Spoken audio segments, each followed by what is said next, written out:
Hi everyone. In this lecture, I will explain the project overview and go over the application components that you will implement in this course.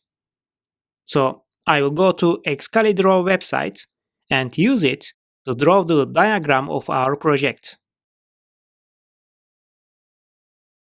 First of all, this project will be a food ordering system. I will create 4 microservices that communicate through events using a message bus, which will be Kafka. Let's start with order service. Order service will be the first contact point for the clients. So it will have a REST API that can be called from a user interface or any REST client. So I will write down REST API inside order service here.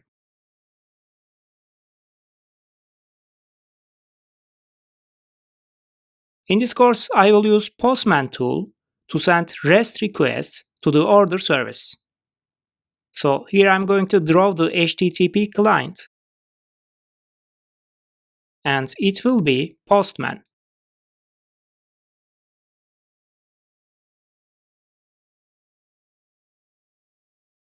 I will send HTTP POST requests to order service to create an order.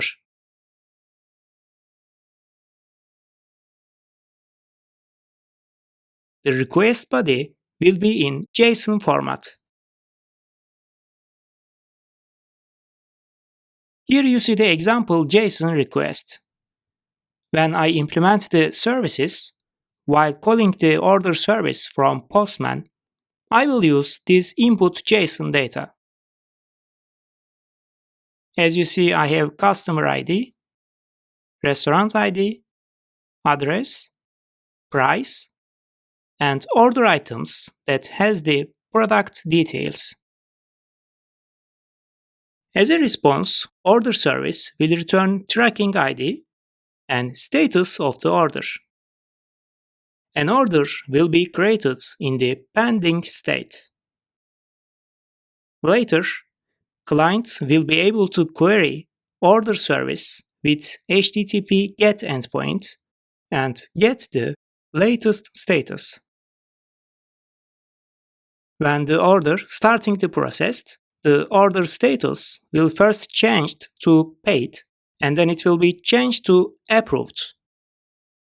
In case of a failure, the order status will be set as cancelled with the failure messages. If I return to order service, apart from REST API, I will need data access layer to communicate with local database. I will use Postgres relational database here.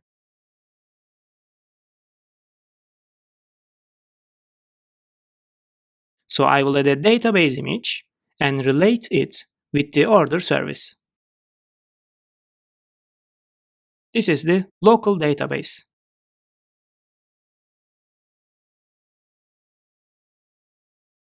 Also, I will have a messaging component that will allow to communicate with the message bus, which will be Kafka in this case.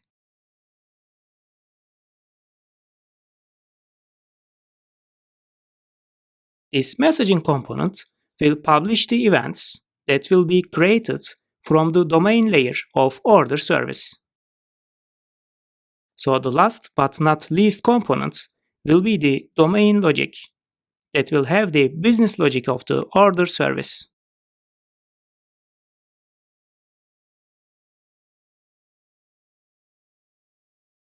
Let's draw the other services. First, the payment service. This service will complete the payment of an order. The communication will be purely based on events through Kafka. Again, in this service, I will have data access layer to communicate with local database.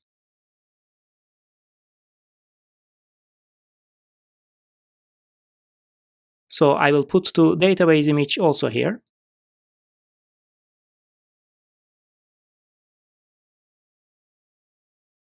Then it will have the messaging components to communicate with Kafka. And finally, it will have the business logic for a payment operation.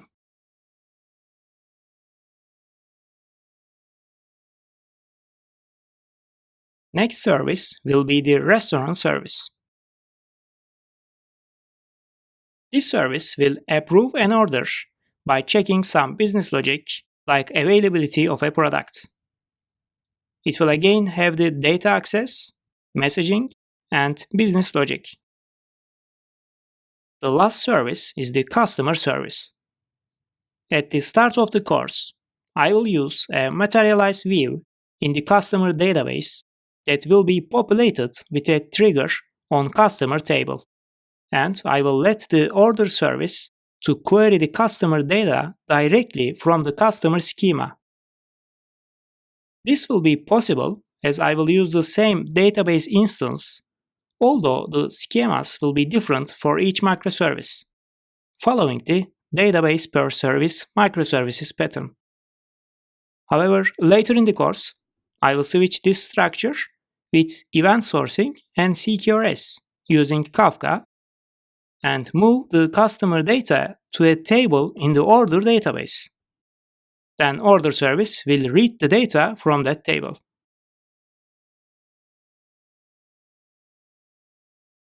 So for now, I will draw the customer service here with a local database and relate it with the order service, adding a provides customer data arrow.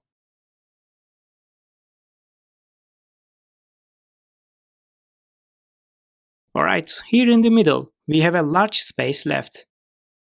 As you can imagine, Kafka will fill this space.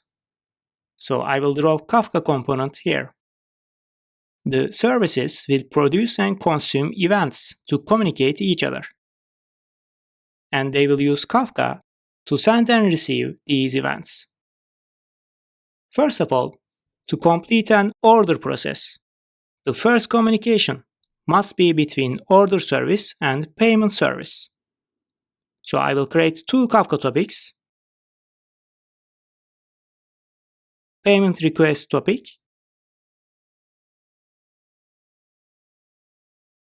and payment response topic.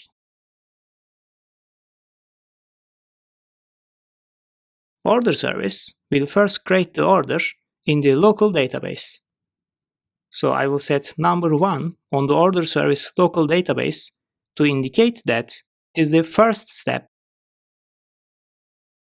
Then it will send the order created event to the payment request topic. So this will be the second step. Then payment service will listen this topic. So this will be the third step. And then it will process payment in the payment database, which will be the fourth step in the order processing. Then it will create a payment completed event on the payment response topic. And this is step 5. Finally, order service will consume the payment response topic and update order status as paid in the order service's local database. So the message listener will be step 6, and the database update on the order service will be step 7. As you see, the order service local database is updated twice up to now, in step 1 and step 7. Then, to get an approval from restaurant, we will need another two Kafka topics. Restaurant approval request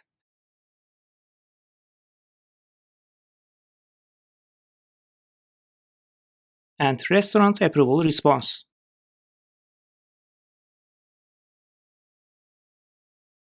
Order service will request an approval by creating an order paid event on the restaurant approval request topic.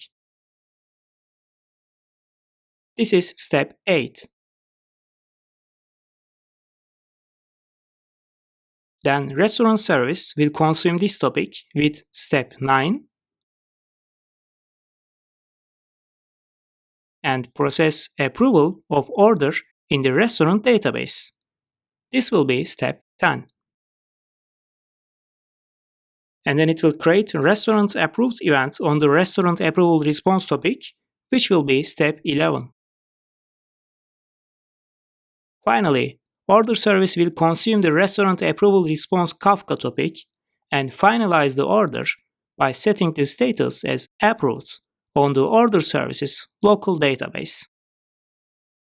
So I will put step 12 in the message listener and then put step 13 on the local database of order service. Here you see the high-level overview of the data flow of an order process. This picture and steps actually the baseline for Saga pattern implementation. Here one thing to notice is that the order service acts as a coordinator for the Saga flow because it initiates the Saga, then gets payments completed event, and then asks for approval to the restaurant service. And it finally completes the order with approved state. At that point, it will return the approved state to the client when it is queried using the GET endpoint. And after that, the client can trigger the next steps such as the delivery process. So I will follow this flow and additionally add Saga step interface with process and rollback methods that will be implemented by each step. Each Saga step will require two methods, process and rollback.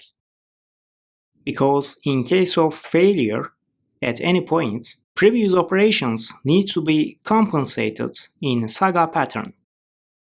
So this will be achieved using the rollback method in each Saga step. And later, when we implement the outbox pattern together with Saga, we will also track the Saga status and outbox status next to order status. Alright, current picture has almost all the components that you will implement in this course, but this picture is far from complete.